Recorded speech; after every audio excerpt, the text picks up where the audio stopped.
Hello, good morning, it's Natalia and welcome to my live book launch for the Mystical Book of Wisdom. I forgot the name of it for a minute. Now I've been dashing around all morning because I've had to do the old hair and makeup, especially for you. So here I am live to camera, and Kathleen is watching now. Kathleen, you ordered a few of the books and I posted them out to you, so I hope you get them very soon. I know it's going to take a wee while before they get to good old New York, but I'm so excited that they're going over there. I sent a few of these books to New York, so I'm very, very excited. Whew, I'm going to have to calm down. I'm not giddy because I'm excited. I'm giddy because it took me so darned long to get ready, because you know what it's like these days. Don't get ready as much, do we? So anyway, I've got some fabulous people watching. Where do I begin? Well, I'm going to begin with the beautiful Sheila Hamilton, and with the Vanessa Dempsey, who's also in New York. Hello, Vanessa. Good morning to you. Barbara Phipps is here. Hello, Barbara. I sent your book off. I hope you get it soon. We've got Nancy Zimmerman. Thank you for the stars, Nancy. I so appreciate it. And we have the beautiful Gemma Crow, who says, I'm looking beautiful. Oh, thank you. It's a funny old game doing these live to camera things. So I had a bit of a kind of conversation with Gemma about this. And she was like, why do you not go live to camera? Because it takes a lot of work. When you get to my age, it takes a lot longer, let me tell you.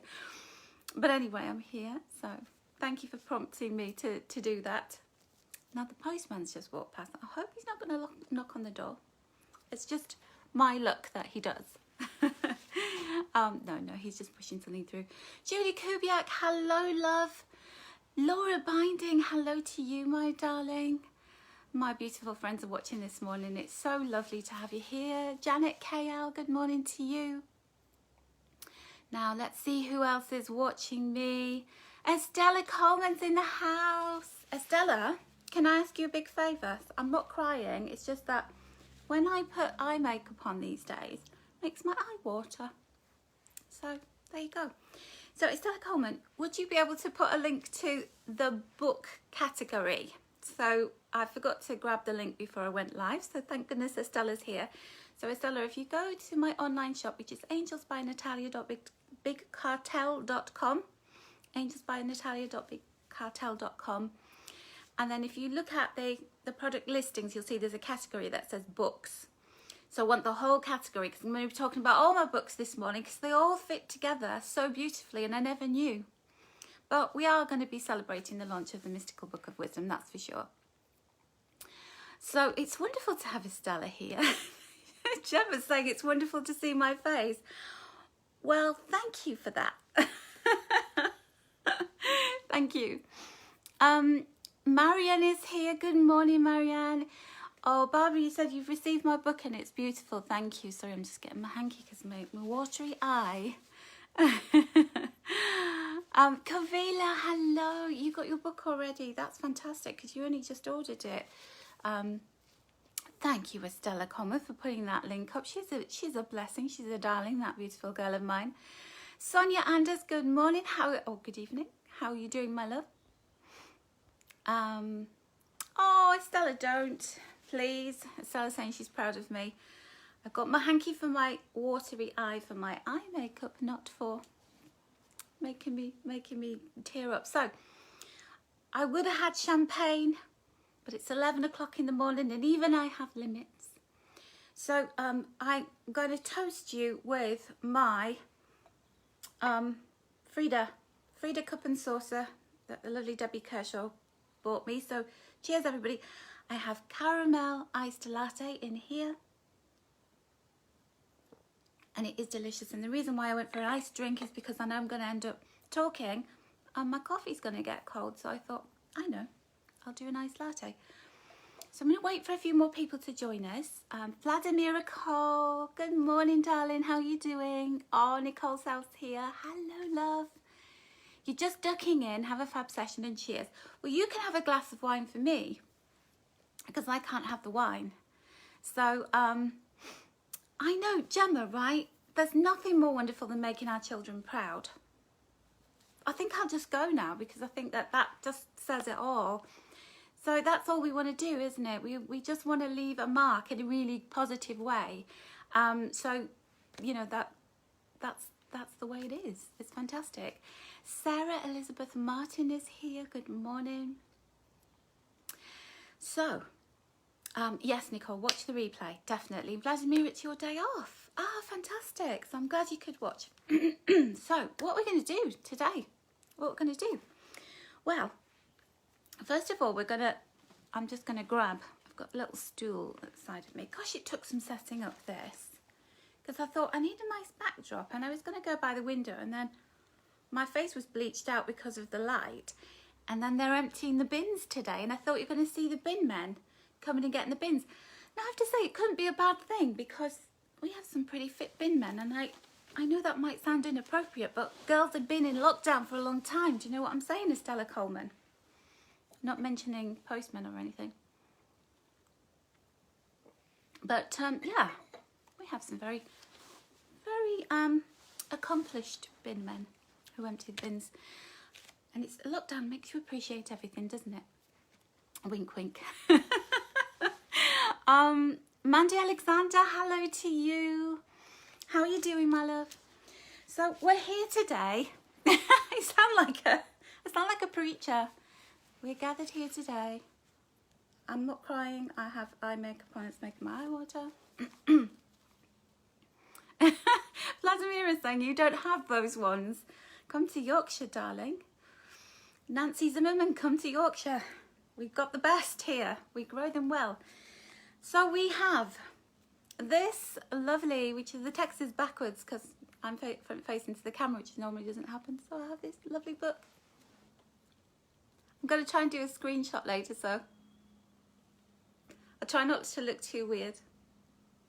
So anyway,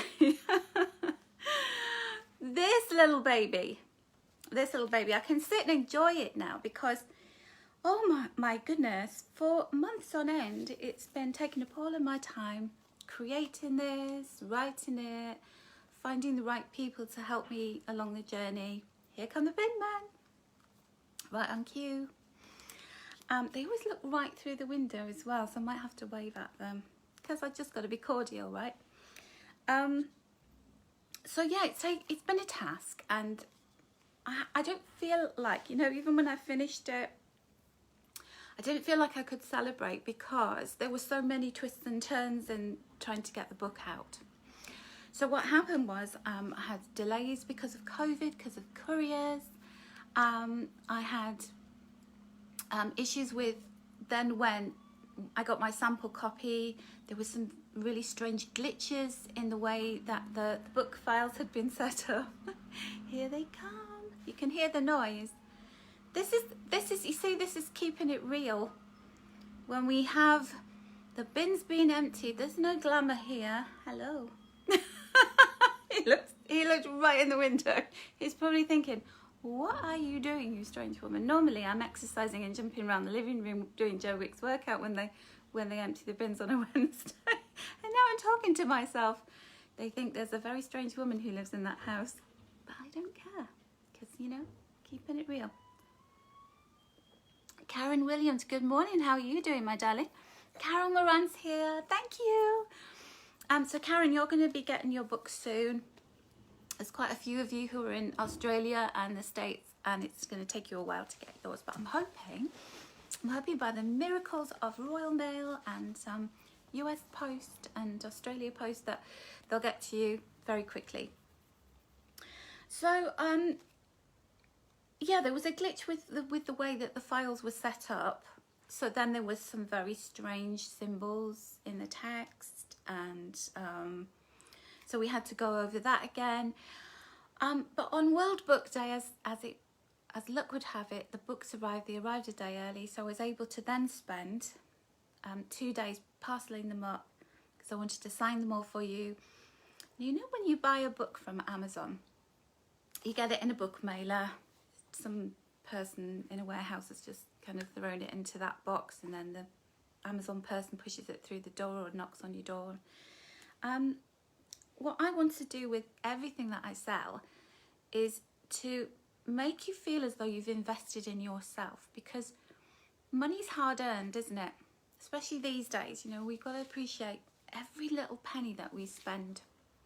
And when we do something like treating ourselves to something like this, I want, when it comes through the post, for you to open it and to feel that you are loved and appreciated as much as you loved and appreciated yourself in investing in this book, okay? So that's what I intend to do with everything that I sell. So you'll see the gold tissue paper, you'll see the little sticker, I'll write a little note to you. You usually get a little card or something of that nature in with your purchase, just to make you feel different, special, and just to acknowledge that I appreciate you spending your money with me, because when you do that, it keeps me afloat, keeps my kid at university, and it enables me to do all of the other things that I've got planned. I've got some really great plans. I want to share just a couple of them with you today. Not too much detail, but I will be giving you a sneak preview, so that the eyeshadow is making my eyes water. But I just want to take today, because I can exhale. I've sent all the books out, apart from any that I sell today, and just celebrate and take a moment, because it's so important for us to do that, isn't it? So important for us to celebrate our achievements.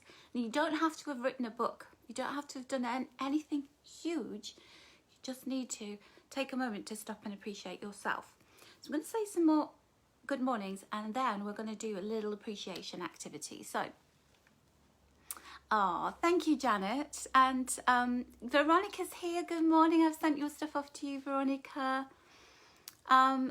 Sonia says you'll have my rubbish man too, please. I'll send him over. I'm sure he'd like to visit Australia, and I might join him. Lotus Jones, thank you very much for congratulating me. That's lovely. Thank you for the stars, Vladimira, and good morning to the lovely Andrea McSkimming and the lovely Margarita Jeffries. So, did I say hi to Carol Moran? If not, Amanda Cavaco is here. Hello, Amanda. And Valentini is here as well. Thank you, Sonia. All right, I'm going to try and keep up with you while I'm talking, but they're flying up so fast, it's hard, because there's 34 of you now. So I'm celebrating this, and what I want to do is to not just think, Jerry, okay, good morning. I don't want to just think of it as, I'm celebrating, I've got a book. What I want to do is think about what's behind that. And what I'm actually celebrating, really, is the fact that I kept going, and I believed in myself enough, and I pushed past all the problems that sprung up. Grace Love, good morning. That sprung up in front of me, and I didn't let my ego tell me that I couldn't do it or I shouldn't do it, okay? So I'd like to ask you to celebrate along with me this morning. What do you want to celebrate about yourself and what you have achieved lately? So I want you to think really hard about what's been difficult, what has made you feel sad, or what's made you feel triumphant. What is it that you need to celebrate about how you kept going? If you want to share it in the comments, I'd love you to do that, because I'd love to read that too and congratulate you. So what is it that you've overcome, pushed past, risen up from, achieved? And we tend to think of, I only want to celebrate the big things. I only celebrate my daughter's 21st birthday in April. So let's have a big celebration about that. But I want us to stop and think about the little things that we need to celebrate every day, because it's the little things that contribute towards the 21-year-old who's at university and just about to graduate, you know? It's all the little things that she did every day to get to that place. So let's see what you're saying. Carol's saying to celebrate me for who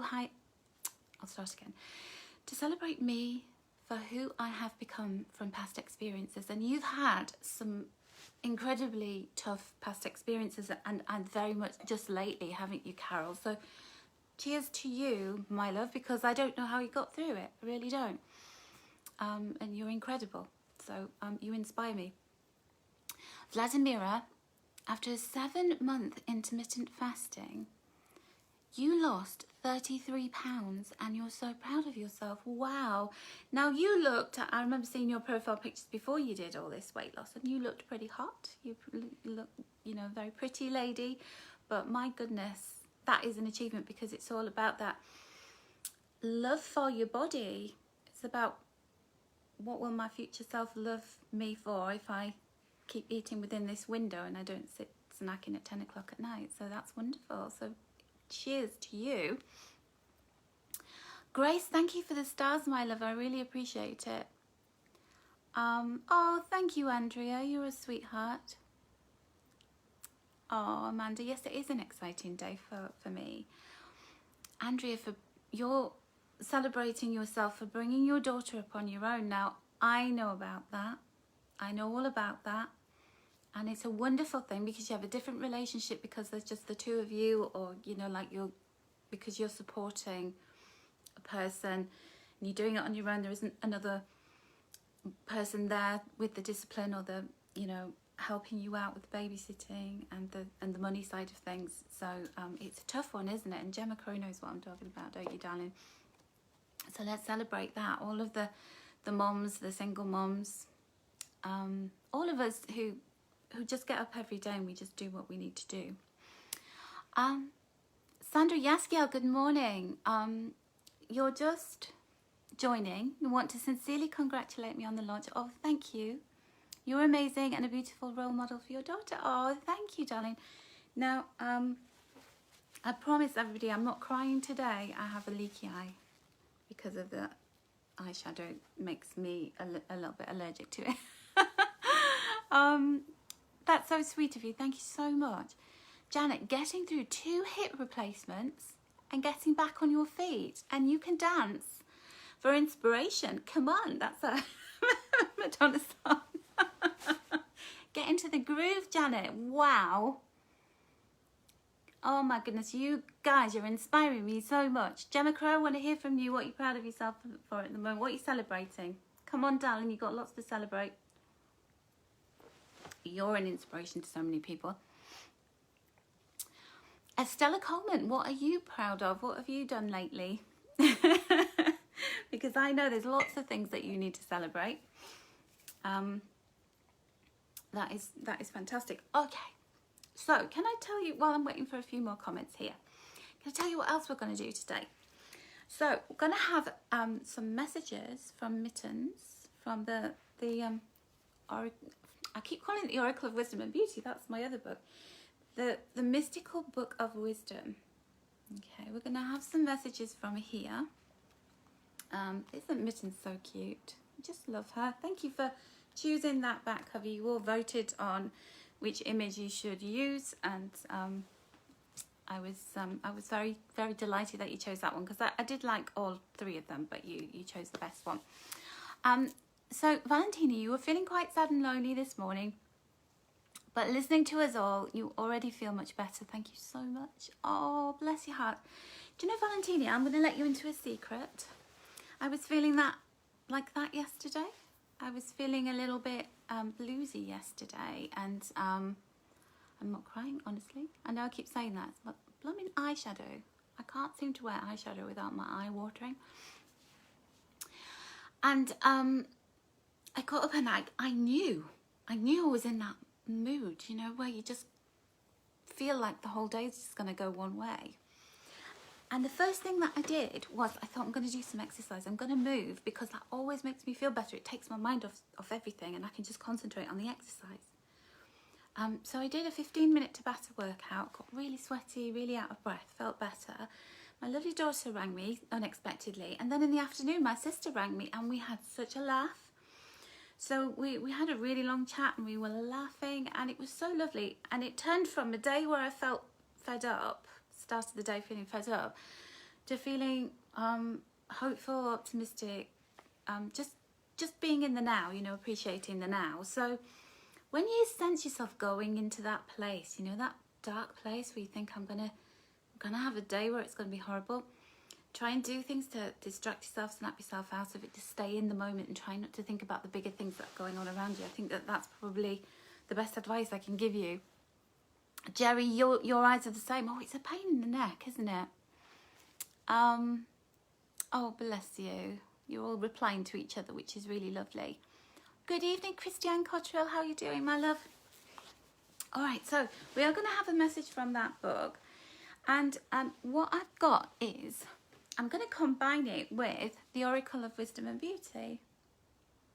Okay, so I'm going to show you, if you've got both of these, if you've got the card deck and the guidebook for the Oracle of Wisdom and Beauty, and if you've got the Mystical Book of Wisdom, that you can use them both together. So I want to show you how you can do that. And what I've done is I've taken 100 slips of paper and written a number on them, okay, and put them into a bowl. So that is one way that you can use the Mystical Book of Wisdom. Now, there are only 44 cards in the Oracle of Wisdom and Beauty, so how do you get around that? There's 100 messages in the Mystical Book of Wisdom and 44 messages in the Oracle of Wisdom and Beauty. I'm getting myself mixed up. Well, what you do then is you get to, so here I've got, I'll show you this one.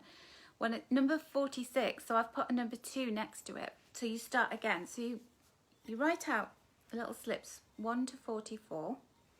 Then when you get to 45, put in brackets 1, 46, 2, and so on. And then you can have a card that corresponds with the message in the book. I hope that makes sense. So we're going to draw from there. And we're going to show you how to do that. So I've got a couple more comments that I just want to have a look at. Vladimir is saying, it was your eyeliner that was making you cry all day because you've got one for sensitive eyes. I think I need to look at, you know, makeup that is for more sensitive skin, because I'm a sensitive soul, I'm a sensitive girl. Sonia, I'm proud of every life-changing experience I've had and for still being here and to keep going even though I wonder why. Oh my goodness, we all have those days, don't we? Don't we though? And you're not alone. I think that the most important thing is to not look at other people and think that they're having the best life ever and that everything's wonderful for them, because it isn't. Because this is why I always want to be truthful with you, that I have my ups and downs all the time, and nobody's life is perfect and nobody has a charmed life. You know, that everybody's got stuff going on. Everybody's, you know, you look at somebody and you think, oh, it's all right for them. And you really don't know their backstory, you don't know what's going on in their lives. So don't believe what you see on the surface. Amanda's saying, I think we can all celebrate getting through one bizarre, frightening, life-changing year. It's not over yet. But a year into this pandemic and we're here celebrating our wins. I'm sure we've all learned a lot about ourselves this year. I know I've dug really deep and learned a lot. Cheers everyone for being here and making it through last year. That is so true, isn't it? Very, very true. Okay, so we're going to have messages from the book. And then the other thing is I've got some questions and answers for you about writing a book, because quite a few of you were really interested in this topic. Some of you are even writing books at the moment as we speak, or have the intention of writing or publishing a book or getting published. So I've got a few burning questions that people have asked me. I'm going to go through those. Does that sound like a plan? So let's do this, okay? So let's do some messages from the book. So first of all, I want to talk about the Mystical Book of Wisdom. Why did I write this book? What is so special about it? What is an oracle book? Well, I'll take you back quite a few years to staying overnight at my friend's house, who's very spiritual. In her spare room, she had this library of books on the bookcase of all of the, you know, the books like The Power of Now and Deepak Chopra and all of those good things. But she had what was called an oracle book on the shelf. I was going through a really difficult time when I was staying with her, and I was trying to decide what to do about certain things in my life. And so this book, I think it was called the Book of Answers. And basically, it just had like one sentence on each page. And so you'd pick the book up and you just open it randomly, and that was your answer on that page. And I remember thinking, what a great idea. And it stuck in my mind for a long time. And I've always looked around for a book like that. I've seen them on Amazon. Whenever I actually had a look, you know, you can do a look inside on Amazon, and they weren't very good. Or the quotes in them were the ones that we've heard at time and time again. So I thought, I am going to create an Oracle book at some point in my life. I'm going to do it. And the timing of this was perfect because Stella was going back to university. I'd already created the cover, so I painted the cover. I find it really helps when you're writing a book to give it a name and to have in mind what you would like on the cover. So not everybody can paint your own cover. Not everybody would want to paint your own cover. But if you maybe get a mood board together or get a Pinterest board or something like that, get a journal and stick some pictures in of the kind of cover that you're after. What's the feel of the book? What you know, because the cover tells you a lot, doesn't it? You know, Mittens, I always feel like she's got this kind of very deep connection to her Egyptian cat goddessness. And oh my goodness, Julie Silver, hello. Thank you, darling. It's lovely to see you. Julie's written a book. Julie's written a book about nutrition and how, you know, to eat through your emotions and all of that kind of stuff. A really interesting book. So the Mystical Book of Wisdom, you know, I very much, you know, I sat down with my daughter and I talked about what will I call the book. And it's a working title, you know, don't have to call your book that. When you get to the end of the process, you might change the name. But it's about that thing of giving it an identity is really important. So that's my first piece of advice about writing a book, is have the look and feel captured with the cover, and also give it a name so it becomes something. It becomes an entity in its own right. And so the way that the Mystical Book of Wisdom works is, there's a little bit of an intro from Mittens, because she was the inspiration behind it, how she lives her life. There she is, my little beauty. And all the photographs that people were saying to me, oh, who took the photos? And of course, you know, with animals, you can't take an animal to a photo shoot and then go, right, be cute, just lie there, just give me this pose. Okay, now I want you really alert and looking into the distance like you're really wise. They won't do that, especially in Mittens. She's the most, what can I say, cantankerous. She just does her own thing. And so during lockdown, it's just been me and her, and I've just caught her in, you know, times when she's just looking amazing, and just followed around with my camera on my phone and taken lots of really beautiful pictures of her. And camera phones are so good these days, isn't it amazing? There's another one of her here where she does the foreword, so she's written the foreword, and that one. But those have just taken on my phone, but the quality of the cameras, because I did get a new iPhone, it's got the 2 camera lenses on the back of it. It's just insanely good. So every single message, there's 100 messages in the book, and every single one of them is related to an activity. I was going to say Estella then. I might write a book about Estella. Everything that Mittens does or owns or is related to activities of hers. So, for example, home is one of them, number 64. Salmon, she loves the salmon. The garden, milk, dreamies. She likes the little biscuits, and she likes dreaming as well.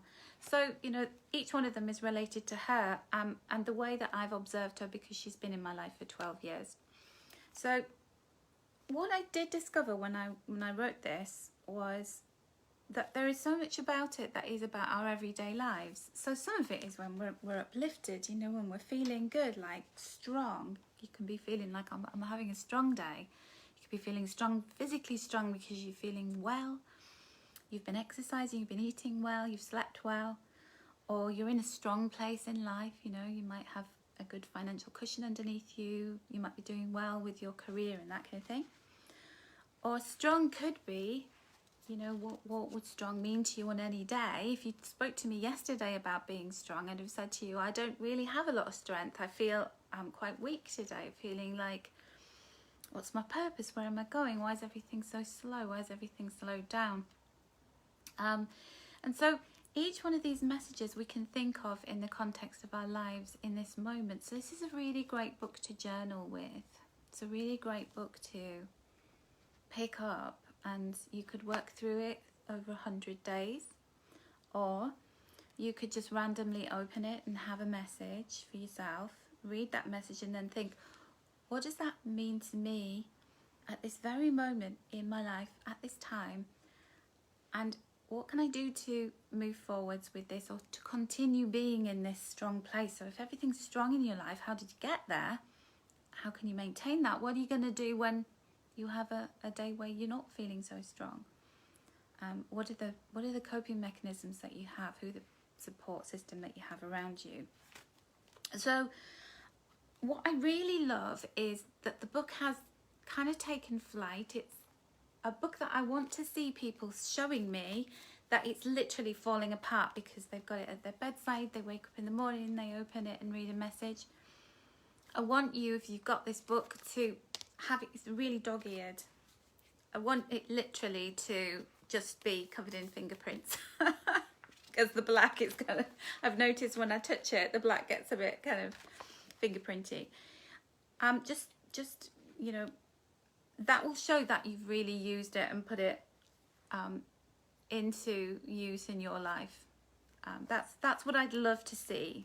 Just like my angel cards and oracle cards, my favourites are literally falling apart. I've spilt water all over them. You know, they're my tools, and so they're going to get all grubby. It's like if you do a lot of exercise, your trainers, your training shoes, you just end up looking really horrible. And that's a sign that, you know, that's a good sign, isn't it? But what I would really love to do is to do some kind of program, some kind of training program, or some kind of almost like a group-led program with you, where I take you through the mystical book of wisdom from message 1 through to 100, and to help you to integrate that into your life. And I just want to know if that really sounds like something that you'd be interested in, if I did something like that. If you'd be interested in doing that as part of a group, if you'd prefer to do it individually, self-led, or whether you'd like to do that, you know, with others, and do some journaling, and we could do some painting, we could do, you know, total immersive program with meditations and all kinds of things. So that's that. But today I'm going to show you how to use it with the Oracle of Wisdom and Beauty if you have it. So do drop a comment if you're interested in something like that, because I always like to check in with you. If people aren't interested, I won't do it. I'll just do it for myself. So as I said, I've put 100 numbers on little pieces of paper, and I'm glad you like the idea of that, Andrea and Nancy, Emma and Carol. So one of the ways of working with the mystical book of wisdom is you can just take it and randomly open it, and then you get a message, number 58. Or you can, you know, work through it every day, as I said. So you could start whenever you get your book and you're ready to start. You could start at day 1 and then just, you know, go to the next one whenever you feel like you're ready to do that. So you could do that over 100 days. You could do it once a week, whatever you want to do. One of the things I'm finding really great about the book, because I'm using it all the time. I was using it while it was in its digital form, when it was on my computer. It's just randomly choosing a number and then having a look and saying, what's the answer? So this is all about getting something that gives you an inspiration, or gives you sort of something to reflect upon about something that's going on in your life. And then I'm going to bring the Wisdom and Beauty Oracle deck in with it as well. And as I said, we've only got 44 cards.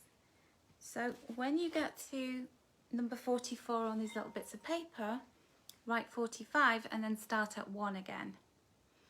And then you're going to get to 88, and then you're going to have to start again at number 1 at 89. So I hope that makes sense.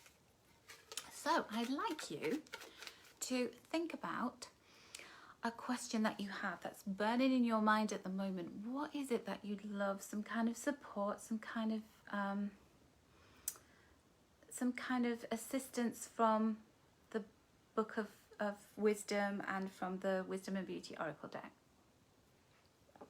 So let's see. Andrew's saying you've just been randomly opening it and writing what it means to you. I love that. And I'd love to hear all the ways it's helping you. So think about, what is it that I'd like some support with? What is it I'd like an answer to a question around? And I'm going to do a 1, 2, 3. So choose answer 1, answer 2, or answer 3. All right, let me know what you'd like. Sorry, it's just a message come up on there. And then I will choose a number for you out of my bowl. Okay, so number 1. Nicole South's back. I knew you couldn't leave us for long. I knew you'd be back. My spidey senses told me. So think about, what would you like some advice, guidance, wisdom around at the moment? Oh no, there's somebody at the door. Just a second.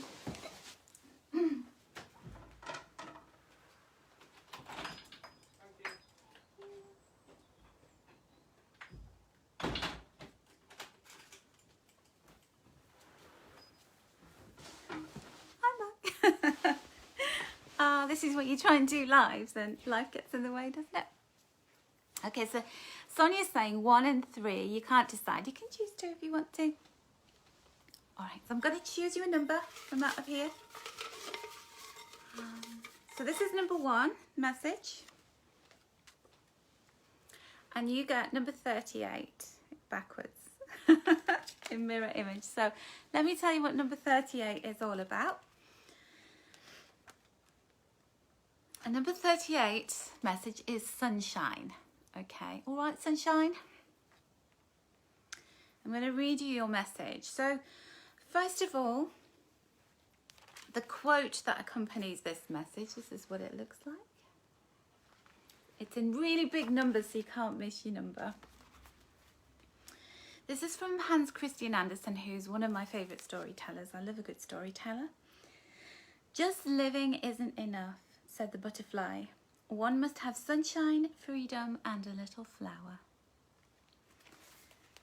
And then your message for sunshine is, Mittens loves sunshine and always finds the sunniest spot to enjoy a cat nap. When the sun is out, so is she. Sunshine warms not just our bodies, but our hearts and souls too.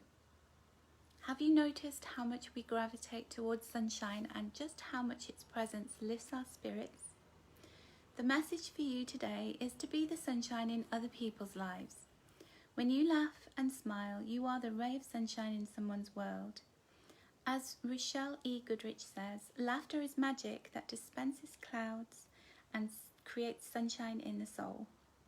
Be sunshine for others and look for the sunshine in your own life. Do something every day that warms your heart, makes you feel uplifted. It can be the simplest of things, such as taking a stroll around your garden, reading a few pages of your favourite book, maybe this one will be your favourite book, fixing yourself the meal you enjoy eating most of, buying yourself some flowers. Be the sunshine and bring the sunshine into your own life as much as possible. You deserve to have the sunniest life. So I'm not going to try and interpret that for you. I want you to just kind of mull that over and think about, you know, where am I? Whoops. Maybe you need some vitamin D. Maybe you need to book yourself a holiday, which is kind of tricky at the moment. But, you know, maybe thinking about, where can I improvise? What can I do to make my life sunny? If it's a bit dark and it's a bit grey and it's a bit dull, build those things in. So we're going to get the next message we're going to get is from the Oracle of Wisdom and Beauty. I'm going to get one of these new card decks because they're in numerical order. So these are, this is actually, we need to have a celebration for this deck because it's a year old. It's a year old. This is my other baby. And it has its first birthday. So I don't know if you recall, you all were ordering this last year, just as the pandemic struck. And it comes with a guidebook as well, full information guidebook. I know, look, I've got all my babies around me. And you haven't seen the little book of love and light over there as well. There it is. So I just thought, you know what, I don't sort of take a moment to acknowledge the fact that I've created so many things, and they all actually interknit together. Internet, is that a word? Internet is a word, internet, I'm not so sure. Call yourself a writer, huh? So number 38, I nearly gave you number 34. Now, how interesting is this? Now, I had this idea for creating the fusion, the cohesion between the card deck and the book. And I didn't look at the cards, I didn't do it, you know, obviously it's just in random numerical order. So this is your card. So the message was sunshine, and you've got the sunshine coloured card from the deck. And the answer is yes. And it's saying no permission is needed. Dive in. Now, the number 38, when you add 3 and 8 together, you get the number 11. And that's the number of manifestation. It's the number that is all about making things happen. So when I think about sunshine, and when I think about it combined with the yes card, I'm thinking about you saying, right, I want to grow something. I want something to come to life. So I had to have that intention. You know, if you went into your garden, if you have a garden, or if you went into a garden and you go, right, I want flowers in my garden. You don't just kind of stand there and look at the soil and go, oh, it would be really nice to have flowers. You go, I'll get a seed, or I'll get some plants and I'll put them into the soil and I'll water it and I'll make those grow. So that's my intention. And I think that, you know, and the sunshine will help them grow, will create that beautiful garden, that beautiful landscape that you want. So there is no permission needed. All of the elements that you want are there. You can make this happen. The answer is yes. Be the sunshine that actually makes that thing grow in your life. So whatever it is that you want to do, whatever it is you want, you can have that, but you've just got to put the energy behind it. You've got to find that confidence. You've got to dig in and find that confidence somewhere. So I hope that resonates. I hope that makes sense. So I'm going to grab the book again. Sorry, I keep doing this. I have a little stool down here with all of my things. So we'll leave 38 out, and then we will. Oh, do you know what? I've just had another idea. If you've got the little book of love and light, Estella has put a link to all of my books there. So if you want to invest in these, this one is really beautiful. It literally looks like sunshine, and it's all about the chakras. It's about the energy centers, the 7 energy centers in the body, and getting you to think about the different ways they impact your life. And it's got lots of beautiful quotes in it. It's got lots of pictures, and my lovely Mr. Loveday designed the interior and the cover of the book, so it'll always be very special to me. So I'm going to open it on page 38. How good is that? So we're going to bring all of these, marry all of these things together. I never thought of doing that with this one as well, but here we go. Now, number 38 is a blank page with a question for you to write down the changes you would like to make in your life. Isn't that interesting? So I feel as though there's this really big message for you about change, about being powerful, about this solar plexus chakras, about, okay, there's some tough stuff going on in my life, but I have to endure that, and I have to make sure that I push my sunshine out of the clouds. I push the clouds away so I can shine. I think that's a really important message, and I give myself permission to do all that I can do, to be all I can be, and to be powerful, because I can be. That's the meaning of the solar plexus chakra. It's I can. Oh, Julie, I'm glad you're loving this. Laura says you've got this book and you need to get it back out. Yes, you do. Do you know, it's funny. I always feel like when I've written a book and I don't tend to sit and read it, and when occasionally, like, people will order the book and I'll just have a little flick through and I'll think, oh, that's good advice, because it almost feels like I've forgotten everything. I was channeling it at the time, and then it's got so much wisdom for all of us. So please get the books back out if you bought them. Get the most out of them. So I'm glad you're loving this concept. So all of this can bring you such rich information, and help you be your own oracle, help you be your own inspiration. So let's bring the bowl back out. So number 2, I haven't forgotten about 2 and 3. So let me just have a good little forage around in here. And your number is a number 12. Okay, number 12. What is going to be your message, I wonder? I wish I could memorize all these. It would be great, wouldn't it? My memory is like, you know. Oh, this is lovely. So number 12 is comfort. So your quote is quite a long one. Are you ready? Get ready. So this is by a gentleman called Thomas de Quincey. Surely everyone is aware of the divine pleasures which attend a wintry fireside, candles at 4 o'clock, warm hearth rugs, tea, a fair tea maker, shutters closed, curtains flowing in ample draperies to the floor, whilst the wind and rain are raging audibly without. Isn't that beautiful? I actually get like chills reading that quote, because he just creates the ambience of being all tucked up, snuggled up, having a cup of tea in front of the fire with somebody, a really beautiful companion, and hearing the wind whistling and howling, and but you're all safe and warm inside. Isn't it lovely?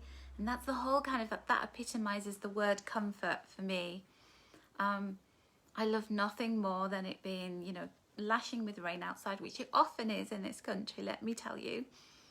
But we're all warm and cozy inside with usually got a blanket over me when I'm sitting in the living room here, and I've got a cup of hot tea or hot chocolate. So the message from Mittens is, Mittens loves nothing more than languishing on a soft blanket. She always finds the comfiest, most warm and luxurious spot, and sees this as her divine right. She feels no guilt in creating comfort around herself. We all need comfort, and this is vitally important for your own well-being right now. Write a list of things that bring you the most comfort, and make sure you indulge in at least one of these each day. If you like to wear slippers and yours are getting worn out, treat yourself to a new pair. Spend a little longer pampering yourself in the shower, or simply enjoying the sensation of the warm water cascading over your skin. Place a fluffy blanket over yourself while you're reading or watching TV. Treat yourself to a comfy new pillowcase that feels luxurious against your face. Most of all, comfort yourself in all the ways that bring you a sense of well-being. Your presence in this world is such a comfort to others. Take time to experience this comfort for yourself through these simple acts of self-care. So it's like, take good care of yourself, and don't feel bad, you know, for taking time off, for doing something nice for yourself. You know, in the same way that you would do for somebody else, you would make sure that they were comfortable. It's like making yourself comfortable. It's not about being comfortable in life and coasting along. But sometimes we feel like almost addicted to drama and discomfort. And we sabotage ourselves. We feel like we can't be comfortable. We can't enjoy this moment because we've got to be doing something, or thinking about something, or planning something, or ringing somebody, or being on social media. Give yourself some time off to just sit and be in that moment of saying, you know, I've got my hot cup of tea, I'm safe, all is well, right in this moment, all is well. So what is your card that relates to number 12 from the Oracle of Wisdom and Beauty? Let me just shuffle through here.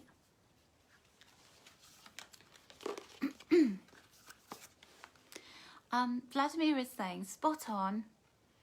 Booking annual leave for next week and looking forward to being kind to yourself. Yeah, because there's a tendency to, when we take time off, to then just be, you know, spreading ourselves really thinly, cleaning and decluttering, or running around visiting people, or whatever it is. So this is your card. It's about valuable lessons. Now it's all about comfort zones. It's about facing fears. So when I created this card, I loved this image.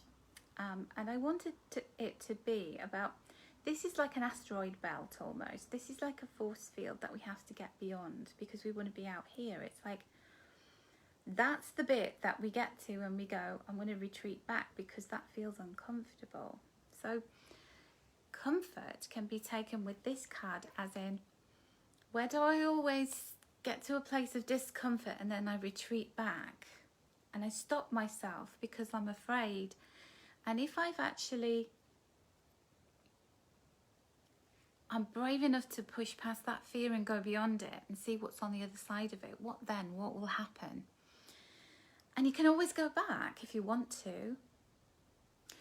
The other message within this is that you know, what are you afraid of in terms of comforting yourself and being comfortable? Why do you always have to be in this state of, you know, nothing's enough and have to always be doing the next thing and the next thing? Maybe you're afraid of missing out on something instead of just enjoying the now. So take whatever resonates with you, my loves, I would say, on that one, because it can be comfort as in, I need to give myself comfort, I need to experience comfort, and don't need to keep punishing myself all the time to be doing and being. Or maybe I'm too comfy, maybe I need to push myself a little bit more and, you know, push myself beyond that feeling of fear and just go past it. So the Little Book of Love and Light, let's see what that has to say to you on page 12.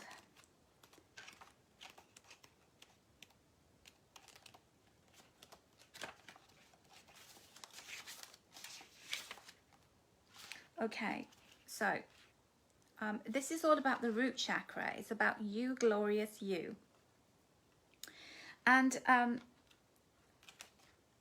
maybe my best isn't as good as someone else's, but for a lot of people, my best is enough. More importantly, for me, it's enough. So yeah, you know, maybe there's that thing where you're always pushing yourself and you're always thinking, well, I'll finish this, but that's not good enough. I have to be better. I have to do more. I think there's a message for all of us in that we can come to a certain point and we can think, oh yeah, I did really well. And then you'll look over here, you look on social media and you'll think somebody else is doing better. So I'm going to have to up my game even more. And you're cranking it up all the time.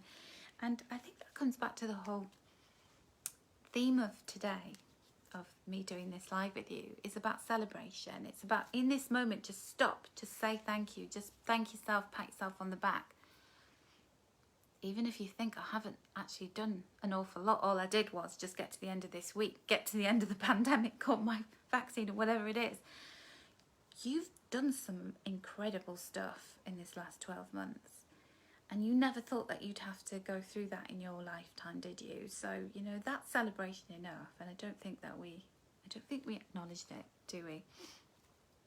Comparison is the thief of joy, Gemma, absolutely.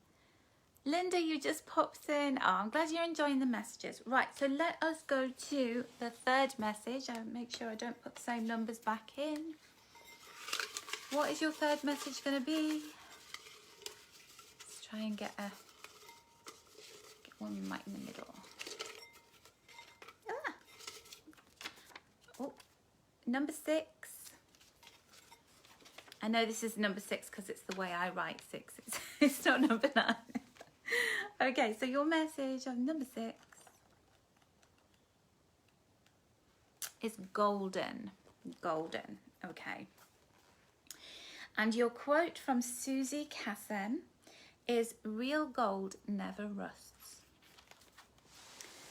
You've come so far, and yet I wonder if you've taken time lately to stop and acknowledge all your achievements. Oh my goodness. There's a theme running through today, isn't there? Even when you perceive you've failed, your success was in the attempting of something that's given you wisdom you can use again in the future.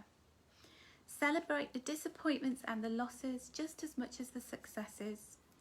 Your soul grows each time you experience hardship. It expands each time you get up and carry on, even when you feel like giving up. Those hardships will make the successes feel even sweeter when they do arrive in your life, and they will, so many of them, because you are golden and you are here to achieve great things. Isn't that amazing? So we're going to have a look at your card from the Oracle of Wisdom and Beauty. And the number 6 card is, so we talked about golden, and gold is, you know, precious metal, it's valuable, it goes, you know, in the pandemic it went up like, and we've got the abundance card with the bull, the Taurus. And this is saying, believe you deserve it. You are a super attractor, A trove of treasures of abundance awaits you if you believe in yourself and you get into that. So number 6 is about wealth. It's about our daily routine. It's about health. Because yeah, your wealth and your health, right? Laurie, hello. You're golden too, and thank you for the stars, darling. So it's about that stability, and it's about that, you know, when we think about the bull, it's a very, very strong animal, very sturdy, you know. It can be quite slow moving, but if it's angry, you know, takes a lot to get a bull angry. If you've ever, don't like it, but if you've ever seen a bull fight going on, you know, that the picadors they're picking away at the bull to get it annoyed so that it's going to go for the matador, but otherwise it wouldn't. It's not going to just start charging for nothing. But it has such power, and when that power's awakened, you know, it's like we use it conservatively, but we use it all the same.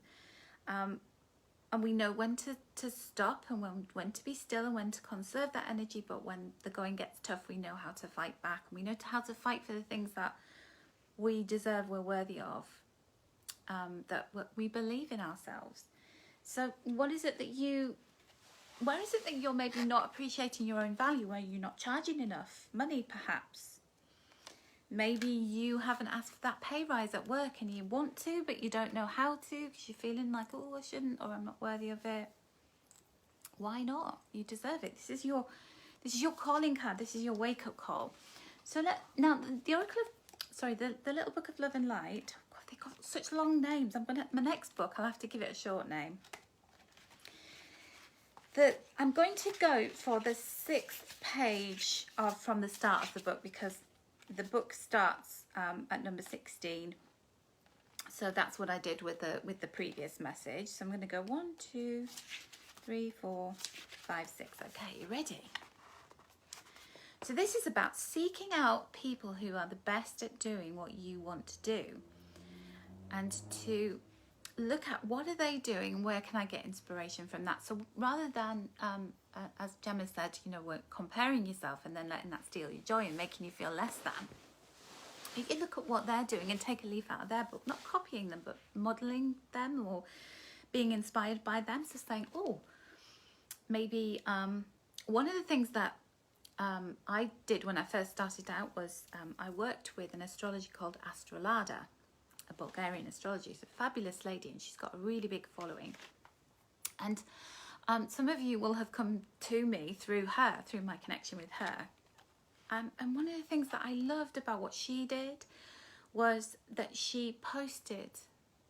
She just kept on posting, and she had this kind of, you could set your watch by her, that you came onto social media at a certain time of the week and she would always have her post up or her video up. And it was that dedication and consistency that I loved, and I thought, I really want to do that. I want to be there for people. I don't want to, because there's people that I follow on YouTube, for example, people that I really love. There's a lady who does cleaning and organising. I'm a big follower of those kind of channels.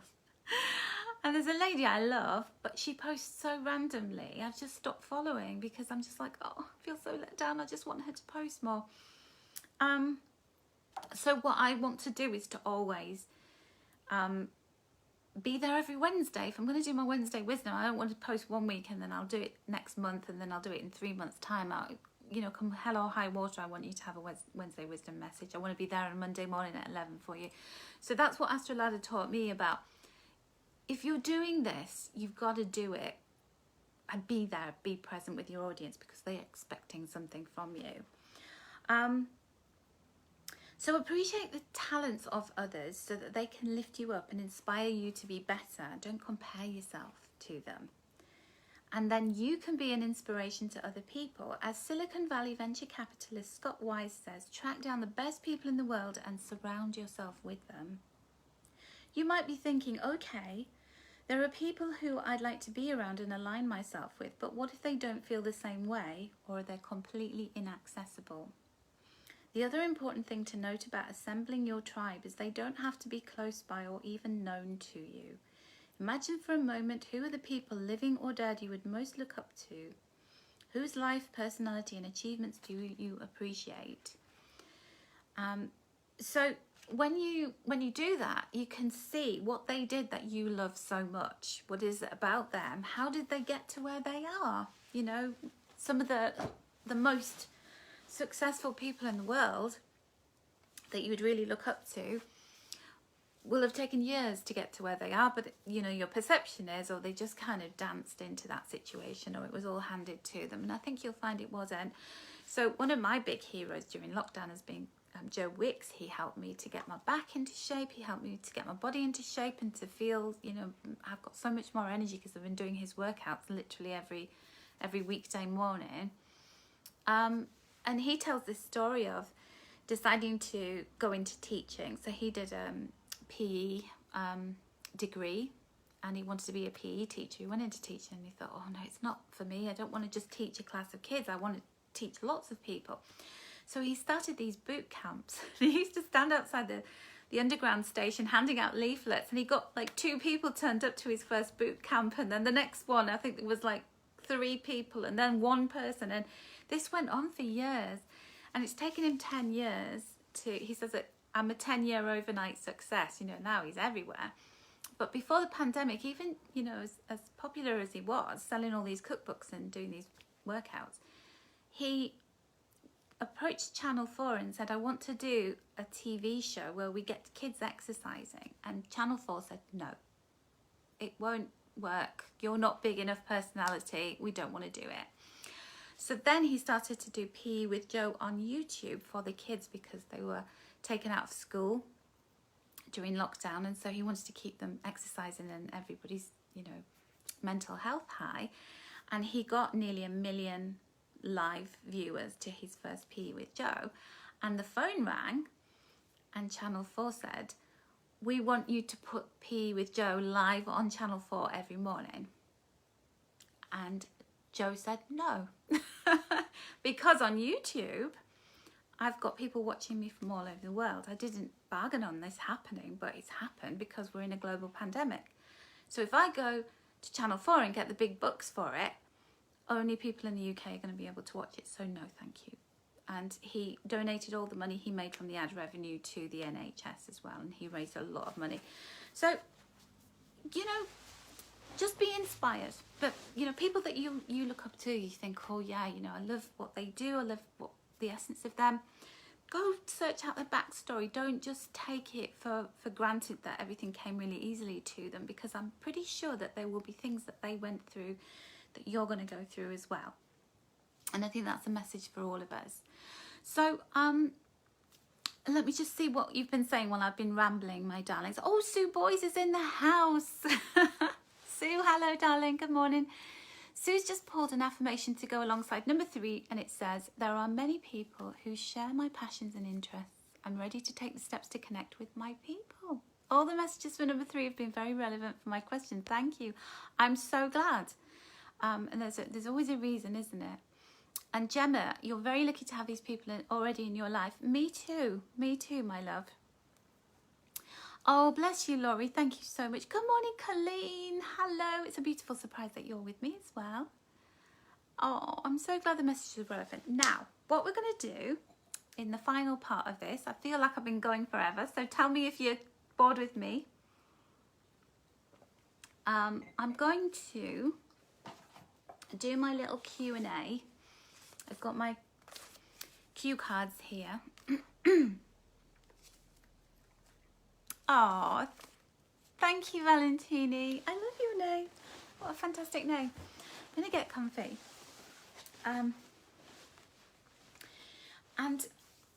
I've had so many people asking me about book writing, and, you know, I'd love to write a book. How do you do it? It's a very big subject. It's a very wide subject. There's so much information, but I'm taking some key questions and I'm just going to go through them with you. Things that people keep asking me all the time, and questions that I want to ask you as well. Those of you who want to write, who are writing at the moment, who maybe you've already got a book out and you don't know what to do next with it. So I want to start with the whole concept of writing a book. So what I would say to you is, if you're feeling like, yeah, I've got a book in me, I want to write a book, I want to pose you a question and leave it there with you. And the question is this: does your idea really need to be a book? The reason I ask this is because we live in a world where there are so many different ways of reaching people with the information that would go into a book. Would your book be better off as a podcast? Would it be better as a series of articles and blog posts? Maybe it would be better as an online workshop, or even a face-to-face workshop and a workbook that goes alongside that. So think about the subject matter. Is it very time sensitive? Will it expire? Will it have had its day? And then people are just going to think, oh no, I'm not interested, and then it gets shelved. So for example, I wrote 3 books about silver clay, about metal clays. And my books, the first one's out of print now because the information got old very quickly, because the technology of the metal clay and the processes was moving so fast. The first book I wrote, I didn't expect it to evolve like that, but it did. And the same thing kind of happened with the next 2 books that I wrote on metal clay jewellery making, because again, so many new, the patent on the original metal clay expired, and then lots of new people could create it using that formula. And so they came up with a lot more innovative stuff, and the things that I was talking about in the book weren't as relevant. So the designs are, but the methods that I was talking about in the book weren't. So that I kind of outdated myself and put myself out of print there with those. When I was in one of my past lives, past jobs, I was an image consultant. Did personal shopping and did people's wardrobes and helped them to put colour together in style. So personal stylist. And I always wanted to write a book about style. So I can't even, what was the book called now? I pitched it to so many publishers, and I actually got as far as an editorial meeting where they were deciding yes or no. It was very exciting, because at that time, it was a long time ago, people just didn't self-publish. You just didn't do it. It was just like you needed to get properly published. So the feedback that I got on this book was, I can't even remember the name of it. I'd love to know. I'd love to try and remember what it was called. It might come to me later. I've probably got the manuscript on my computer. The publisher said the problem with this book is it's very visual, and trends change. And what we're most nervous about is we love it. It's a big subject at the moment because Gokwan was around, 10 years younger was around, you know, how to look good naked, and Trinny and Susanna. It was a time when it was a big subject. There was a lot of TV shows on it. But it dates very quickly. So you need visual, and then when you put visual, it can look really cheesy and old-fashioned. So they said, oh, we're going to pass on this, unfortunately. But yeah, you know, and I understood that, and I couldn't think of a way around it. So think about the time sensitivity of what you're writing, and how you might, you know, almost unpublish yourself. You might put yourself out of print because of the subject matter. So if you spend all that time doing that, then, you know, it's kind of soul destroying, really. Okay, so that was my question to you. Now, so one of the things that people ask me all the time is, how long does it take to write a book?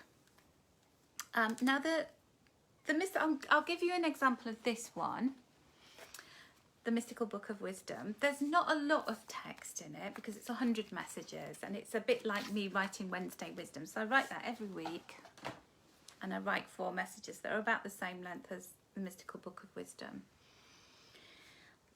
But I would say to you, however long you think it's going to take you to write a book, that you need to treble or quadruple that time, because you will go through lots of kind of peaks and troughs with the writing process.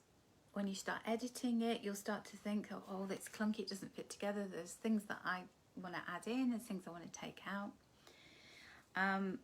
you have to get people to proofread it, you have to get people to look at it, and then you're kind of hiding behind your hands going, what did you think of it? And then they're going to give you their honest opinion. So it will, I guarantee it's going to take longer than you think. But one thing that I will say is, if you enjoy writing, then do it for the love of it. You know, make sure you're writing about something that you really enjoy, because you're going to be spending a lot of time slumped over a journal or a laptop or a computer, keyboard, writing. And if you don't enjoy writing, you're going to find that quite hard. Now, what if you don't enjoy writing, but you really want to write a book because you've got such a strong message to say? Okay, so this is my next question that people ask. How can I discipline myself to actually write this book? I hate writing. It would be like me. I don't enjoy exercising, but I enjoy the feeling after exercising. So that I make myself do it. And also, when I don't exercise, my back starts hurting again. So I do it because I know it's something I just got to do. The same with writing. There are times I don't enjoy writing. I positively hate it.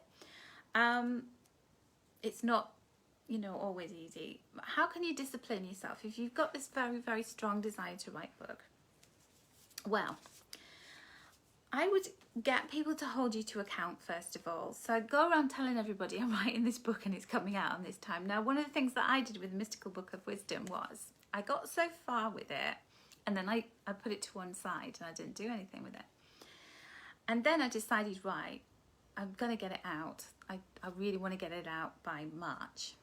I want to have it finished by Valentine's Day, like as in, it's the design's done, the printer's got it, you know, all of that. So I got my graphic designer ready, and I was still writing, you know, like I'd still got a third of the book to finish. And we had a phone call because she's in Rome, I'm in UK. So there's only an hour time difference, but we had these weekly phone conversations. It's just fantastic. She's called Kazia Granato, and I cannot recommend her highly enough. And I will share her contact details with you because she's an amazing lady. So I said to her, because she's like, oh, it's no rush, you know, whenever you got your files, send them to me. And it's like, no, I want you to be saying to me, where's the content? Send it to me. And so I kept sending it through weekly in batches so that she could be putting the book together, so that we were ready to press, you know, approval copy ready on the 14th of February. So I had her holding me to account all the time, going, where's the content? And I knew I had to get the stuff to her every Friday. Give your book a name, because when it has a name, it becomes real. Get that cover if you can. And also set diary appointments with yourself to write. So what I did with, not so much the Mystical Book of Wisdom, because that was like a complete labour of love. I didn't have to hold myself to account for that at all. But with my jewellery making books, that was my first foray into writing. And I was writing all the step-by-step instructions on how to create the jewellery pieces. And so I would get up 6 o'clock every morning and I would write for an hour. Every weekday morning. And I'd give myself weekends off. If I felt like writing at weekends, I would. If I didn't, I didn't, because I didn't have to. Because I'd done that 5 hours. And sometimes the words would flow and I'd write loads. And then other times, I'd only manage like 300 words. But I had done an hour every day. And it was like, I got so used to it. It became a habit. I just showed up with my cup of coffee in my hand and I put nice music on and I wrote. So either set yourself a diary appointment, find an hour in your day that you didn't have previously. So I'd never have got up at 6 a.m. I used to get up at 7. So I had this extra hour. I went to bed a little bit earlier in the evening to make up for that. So I found an hour in my day.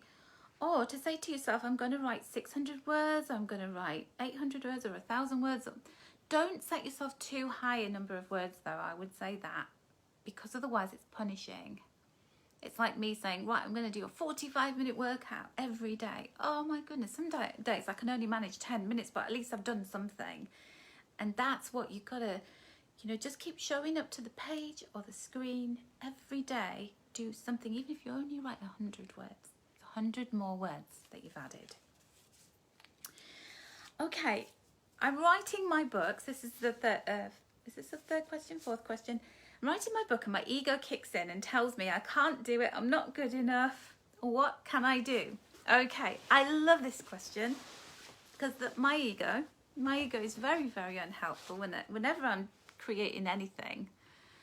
Even making scones. Like, who cares? Only I'm going to eat them. And I'm just like, oh, I'm rubbish at cooking.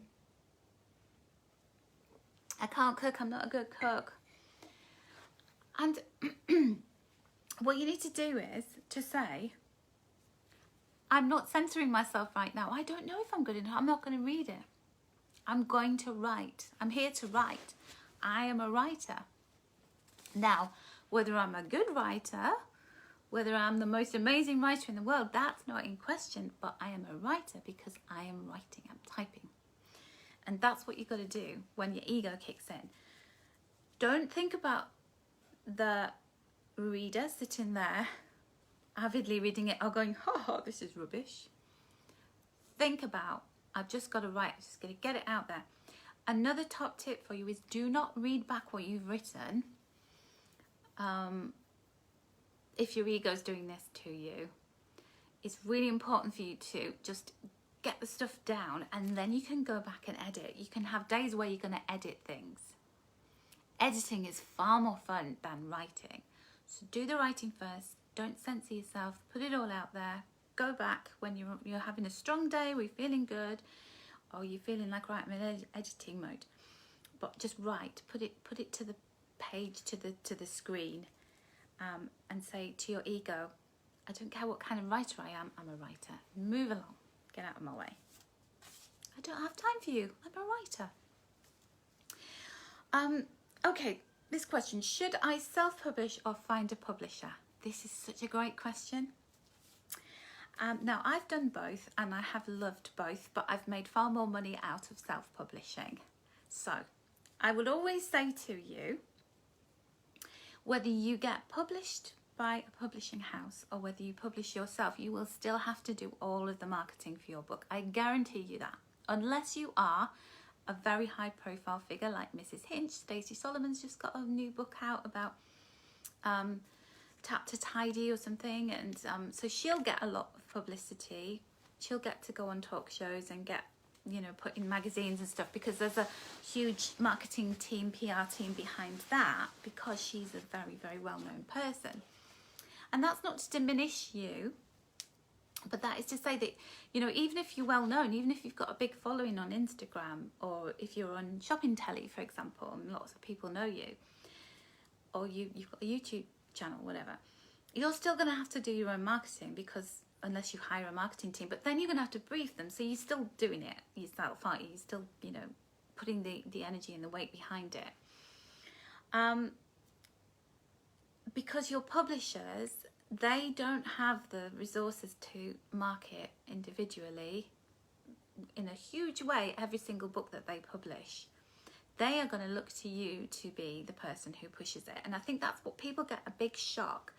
A lot of my colleagues who've written jewellery books, who've been published by jewellery or craft book publishers, are shocked that they end up going, well, I was just left high and dry. The books didn't sell and they were expecting me to sell them.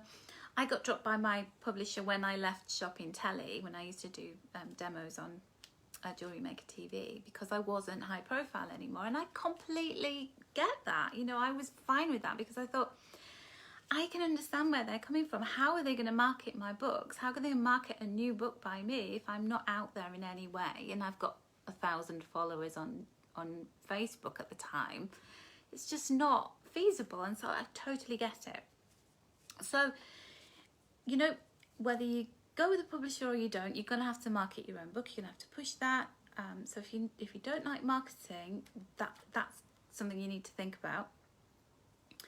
If you go with a publisher, it's wonderful because they do everything in terms of producing the book. And you have an editor to help you. So if you've never written before, then that's wonderful. But actually getting published by a publisher, they get manuscripts, they get book ideas sent to them every day of the week. Some of them don't allow submissions of manuscripts or ideas because they've got so many. They don't want unsolicited ones. So it can be hard to be published. It's not impossible, but I've been rejected so many times by publishers. It was painful. Self-publishing is a lot easier than it used to be because there's so many places that you can go to get information. There's so many ways of printing that are a lot cheaper than they used to be, and you can make good money out of it if you sell your books. And one of the best pieces of advice I can give you is, if you choose to self-publish, get pre-orders. That's a really important thing to do. So start before your book gets printed, before you even pay anybody to do anything for you. Ask your audience if they'd like to pre-order your book. Obviously you'll have to get the cover done and everything. And that will tell you how many you need to print. So what I tend to do is look at my pre-orders and then order twice as many, or 3 times as many if I'm feeling bold. And with the pre-orders as well, you'll see if nobody orders it, that you're not going to waste any money on it. You might turn it into an ebook then. You could do it digitally. And there are lots of places you can get ebooks created. So you can just take your manuscript, get a really nice cover done, sell it digitally. I know that might be disappointing to you, but that doesn't stop you from publishing it as a physical book in the future. And then the final question here, there's so many questions, I haven't got time for them all. I want to just say to you, what happens once you've written your book? Okay, when you've written your book, you've got it out there, you've got the physical copy in your hand, and you're just like, oh, I'm so excited. And you have your little selfie done with your book, and you're like, ah. What happens if you become the author of a bestseller? That's brilliant. That's best case scenario. That's what we want, isn't it? What if you become the author of a mediocre book that sells 100 copies, 500 copies, and then kind of runs out of steam? What if you are the author of a book that sells 30 copies and it's mostly your friends and family that bought them? You've got to do it because you love the idea. You've got this whole kind of passion about it. And because you felt so passionately about writing and creating that, and you're really proud of it. And that, my darlings, is the secret to being an author, is not obviously want a bestseller, you want to sell loads of them, but that you've done it because you loved this so much, you don't even care, okay, so, oh, what if I only ever sell 1,000 copies of this book and it dies?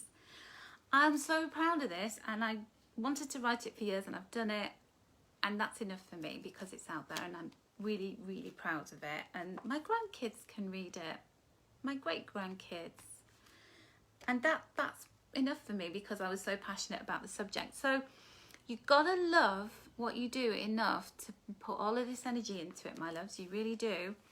And it is something to be really proud of, because when you do it, I'll buy a copy of it. Let me know where I can get it and support you in the same way that you supported me. So cheers to that, and thank you to all of you for joining me this morning for the messages. Thank you for buying the book, pre-ordering it, and thank you, Nicole, that's so lovely. I hope I've said hi to everybody who's been here. Hi Hazel Kings, hello. Oh, your book got here yesterday, thank you. Thank you everybody for the stars. Thank you for the stars, Sue. I really appreciate it.